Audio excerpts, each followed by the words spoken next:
naming the ancient woodland policy for England Keepers of Time, which is a bit corny. She came up with it in the bath one day, and I thought, oh, that sounds quite good. And the minister signed it off. Anyway, so this is a kind of, I'm going to give you, I suppose, a kind of scene setter, which seems a bit odd, given this 3/4 of the way. But I hope at least it sets the scene for the discussions this afternoon. I'm sure there's going to be many more details. Oh, blimey, this is a bit high-tech. It's the top one. It's hold it like this. Yeah. So, like that. Okay, so it's the right-hand one, is it? Okay, brilliant. Yeah, so I'm sure there's going to be many more proper, technical, detailed presentations to come. But I'm going to give you basically a flavour of some of the work that the Trust has been involved with and some of the ideas that we've been developing over the past few years, particularly in the context of natural capital.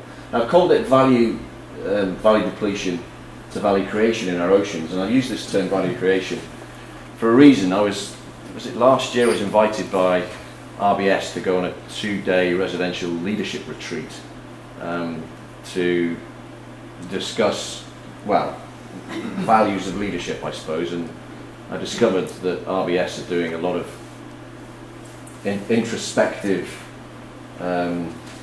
hand-wringing about how they've behaved as a company, really, in the last 10 years particularly, but over a longer period than that even.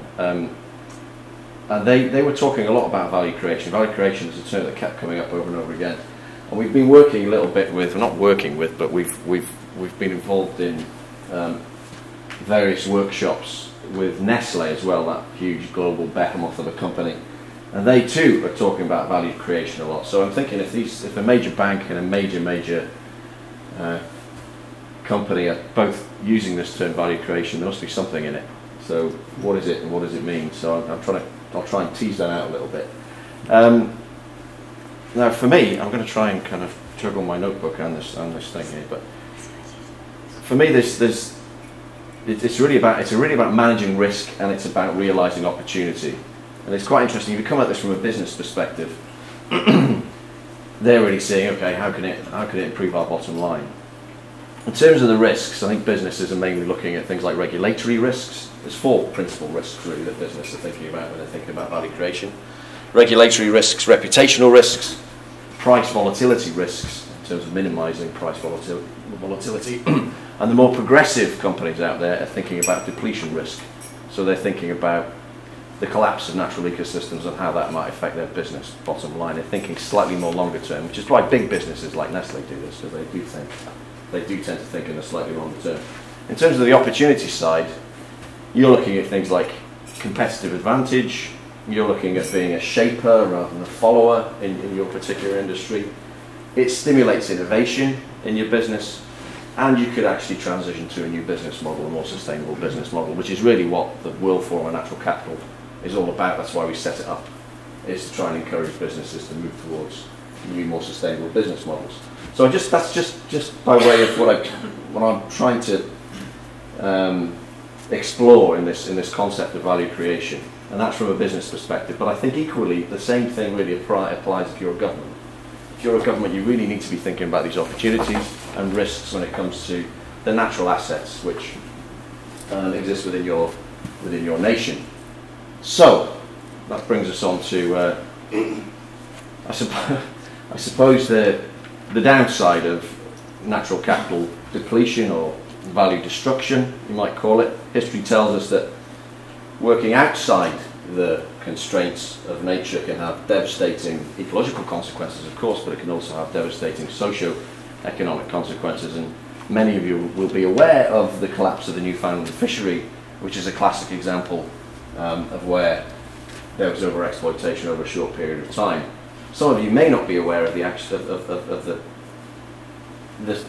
shocking statistics which go along with this story. So the spawning biomass of cod in the Newfoundland fishery dropped by 93% in only 30 years. The Canadian government then shut down the industry in 1992. The collapse obviously had huge socio-economic consequences, but it also fundamentally changed the ecosystem, which a lot of scientists are saying they do wonder whether it will actually ever fully recover from this catastrophe. 40,000 people lost their jobs overnight. It was the biggest single layoff in Canadian history. That's a famous example, but a good example, I think, close to home. This is Tanramore. This is a picture I took about 4 weeks ago. Glorious, sunny Scottish west coast weather. This is the pier coming out of the herring curing factory on Tanramore, which is an island just off the coast, and you can see some of the iconic mountains in the back there. I think that's Sylvan just in the cloud, for those of you who know it. So this is in the far northwest of Scotland. So in the late 1700s, a herring curing station was established there by the British Fishing Society. That industry peaked for a little over 35 years. Plunging stocks sent the company into bankruptcy in 1820. And in 1881, an incredible 118 people were living on the island of Tanramore. This is actually a view of... Sorry, can I go back? I scroll up. Okay. This is actually a view of Tanramore. You can see the fish farm there, which has been set up recently. The herring curing factory was in one of those little bays there. 118 people living there. All of which had left by 1931 because of the collapse of the herring fishery. So we've got our Newfoundland stories. There's many others on the west coast. Anybody that's read Callum Roberts' book, The Unnatural History of the Sea, will know them. So, an area, thankfully now, designated as a marine protected area. And it's very much a seascape. I like this word. I like the fact that iale have called this conference seascape, because this area is very much a seascape. Scottish Wildlife Trust actually owns some of these islands around this area, and the land in which the photo is taken from, Benmore Kayak Reserve. And we have a big living landscape and living seascape project in that area, where we're working with many users of the sea for a more sustainable future. So, the state then of our seas, as you've probably been discussing over the last day and a half, it's highly unlikely that there are any pristine ecosystems left on the Scottish continental shelf of European, indeed the whole of European seas.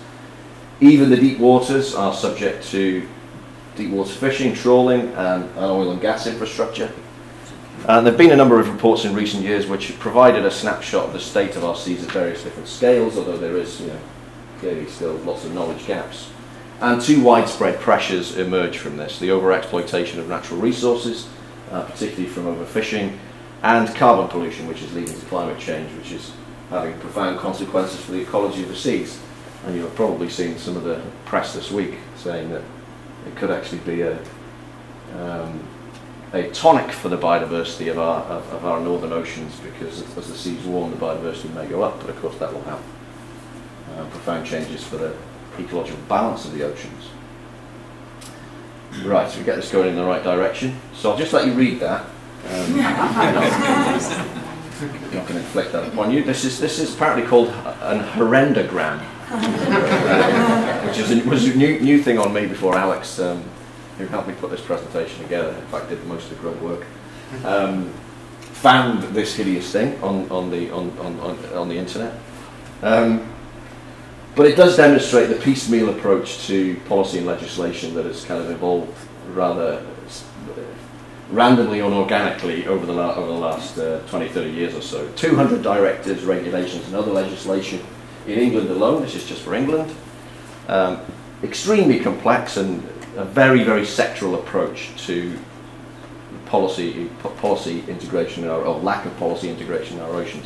Very rarely coordinated. But I think the most important thing actually about this, I mean, worked a little bit in marine policy over the years, is that we talk a good game. There's this incredible amount of reports written and action plans drawn up, but very little implementation, very little action actually in the seas to actually do things and sort things out.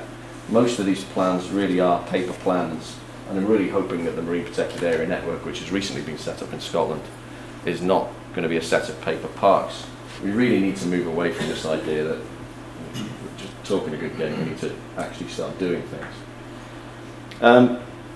But I think we can move on from this, and I think value creation is possible, we need to, I think, marshal new arguments, and we need to invest in the right tools. So the creation of marine protected areas is clearly a very, very important pillar to start to turn around the fortunes of our oceans. But as I said a second ago, I think proper enforcement of the existing tools that we have got is equally as important. And we need clear marine ecosystem objectives. We need these to be linked to ecosystem health indicators and targets for the improvement of ecosystem health. The Marine Strategy Framework Directive is beginning to take us in that direction, and I think it shows signs of promise if we can implement it properly. So, turning around the fortunes of the oceans, yes, there will be upfront costs to this. And I'm blimey. You're seeing all my best slides before this thing is hypersensitive. So there will be upfront costs to restoring our oceans. Now, restoring 43 overfished EU stocks to a biomass that supports their maximum sustainable yield would deliver, and some of the statistics here are absolutely, I mean, they're no-brainers. I can't really understand why politicians find it so expedient to act in the short term when they're faced with figures such as this going in the right direction. So 3.5 minutes, so let's try that again. 43 overfished EU stocks would deliver, if we got their maximum sustainable yields, would deliver 3.5 million tonnes more fish landed each year, enough to meet the demand of an extra 160 million EU citizens. That's an extra 2.7 billion in annual revenue, and jobs, 100,000 new jobs. Now, that would cost, to do this, it would cost about 9.2 billion over 9.5 years to compensate the fishermen during this period of transition. That investment would generate around about 13.6 billion by 2023. So that's a 4.4 billion pound profit. A 4.4 billion pound profit. Now, who wouldn't want that? That's a 50% return on investment, and that investment would be recovered in just 4.5 years. So if you're an investor, you must be, you saw these figures, you'd think, yeah, I want to invest in that. That sounds pretty good, like a pretty good bet to me. But the governments in Europe are not doing it. So, by 2052, the picture actually gets even better. Return on investment would rise to around about 1,400%. That's £14 return for every pound spent. So I think it's very important, of course, that we, as ecologists, we continue to make the moral case for the protection of the oceans. It's not just about economics, it's not just about the communities that depend on these resources. Of course, it's about the integrity of the ecology. We're all very passionate about that, and I think we need to make that moral case. But these figures are absolutely compelling, and I think it's beholden on us, really, as some of you might be, pure research ecologists, but most of us have, I think, an interest in nature conservation as well. So it's really important that we make these arguments. The bottom line then, well-designed marine protected areas can allow the regeneration of natural capital stocks and increase that return on investment. The Scottish MPA network, actually, is less than 20% of the sea area, but the non-use value of the marine protected areas in Scotland will be around about 580 million over the next 20 years, if indeed we enforce the regulations properly. And this is some work that Scottish Environment Link did, allowing which was part of our Marine Protected Area campaign, which was part of the implementation of the Marine Bill, which Link very successfully campaigned on for around about 10 years. So there you see the ecosystem service benefits of 30% global MPA coverage would be a staggering 719 billion to over 1,000 billion to 2050. I mean, these are staggering figures. Okay, so we are moving in the right direction. I think the point of transition to this, what you might call a new rational approach to the management of our oceans, is encapsulated, at least in part, in Scotland's new National Marine Plan. It takes a much more holistic approach to the planning and the rebuilding of our natural capital stocks. And I think it finally recognises that short-termism is no longer really an option. We need to think longer term. And that really is a political challenge for us all, I think, to make sure that politicians are not just making decisions because they think they're going to get elected in the next couple of years. So where do we want to get to? Now, some might characterize this focus on economic or value creation as getting in bed with the devil. And perhaps it is, actually, perhaps it partly is. But I think we need a change in our approach as conservationists, and we need to marshal all the arguments that are at our disposal. And there's some astonishingly powerful arguments in what I've been putting up on the screen. However, as I've said before, we mustn't let the devil, you know, if we do get in bed with him, we mustn't let the devil steal the duvet and leave us out in the cold. This guy's the kind of guy that would leave him out in the cold. We'll give him half a chance. And just in case you were wondering, no, he didn't say this. when Alex showed me this as a draft slide, and it's Alex's fault, this one, by the way, again. He didn't say that, did he? No, he didn't. But we'd like him to. We'd like captains of industry, and not that he is a captain of industry, he's more of a menace of industry, but we'd like captains of industry to be saying exactly this and thinking in this way, thinking about value creation, and not just thinking about the financial bottom line, but thinking about social capital and thinking about natural capital and the building of that. And you know, what I'll end by saying, this is a shameless plug for the World Forum, by the way, which is on the 23rd and the 24th of November this year in the Edinburgh International Conference Centre, so please come along if you've got a few £100 sitting around your back pocket. It would be great to see you. Great to see you there. And before I thank everybody, I just wanted to say, I think the concept of natural capital and the ecosystem service flows which come from well-managed natural capital is for me an incredibly powerful argument to put to decision makers. If we can convince decision makers to manage our natural capital stocks so we're living off the interest of those stocks rather than drawing down on the capital asset, I think we can transition to a more sustainable world, not just in terms of the marine environment, but actually globally. It is using the language of economics to try and make an ecological case, if you like. But I think it's something we increasingly need to get better at. And I'll leave it there, really. I think we've written before in the Scottish Wildlife Trust about the natural capital debt bubble being a hell of a lot more dangerous than the financial debt bubble that burst in 2008.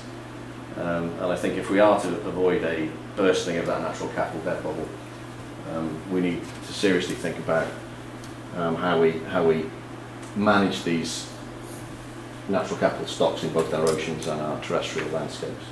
So I'll leave it there, and just to say thank you very much to iale for inviting me along. I've long admired the work of iale. I think it does a brilliant job. Landscape ecology is a really difficult but incredibly interesting subject, and I hope you have a really, really good afternoon. Thanks to the People's Postcode Lottery and Scottish Natural Heritage, who are two of our bigger funders, but also our members. And you can join us if you like as well, so there's some Twitter addresses there. You may have noticed that the first slide there, I didn't even put up my name anymore. I'm not even known as Jonathan Hughes anymore, I'm just known as @JohnnyEcology. So I think in 10 years' time we'll just be known by our social media handles. Thanks very much for listening, and enjoy the rest of the afternoon. I'll leave it there. Over, back to you.